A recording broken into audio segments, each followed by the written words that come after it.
Have you ever been stuck in a 1v1 duel, either trying many tricks without success, or freezing from not knowing which skill to choose? Well then, I advise you to listen to what I'm going to say very closely. In this video, I'm going to cover the 3-step process of a successful one-on-one dribble.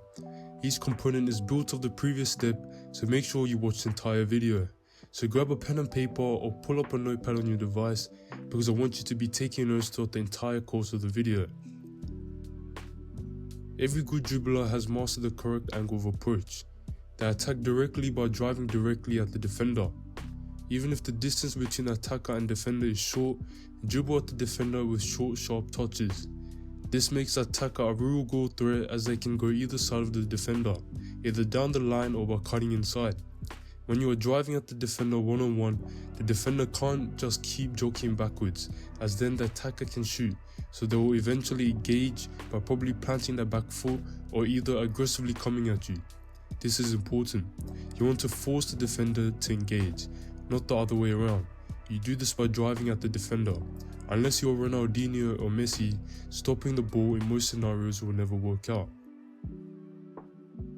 Once they are engaged, the next component is key. You have to use the momentum against them by shifting their hips.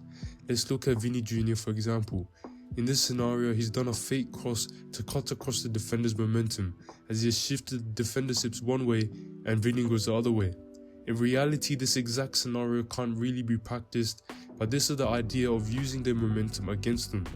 You always want to try to shift the defender's hips one way and go the other. If you look at the best dribblers in the world, you will notice this.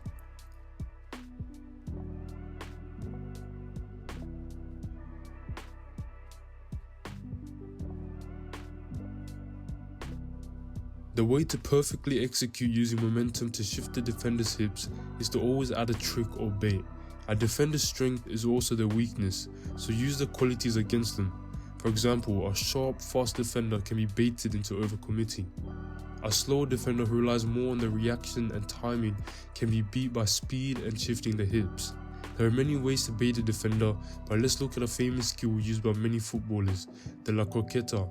This skill works the best when the ball is baited out by faking a touch or pausing for a bit to bait the defender. So doing the la croqueta skill on the run won't really work unless you pause for a bit to bait the defender.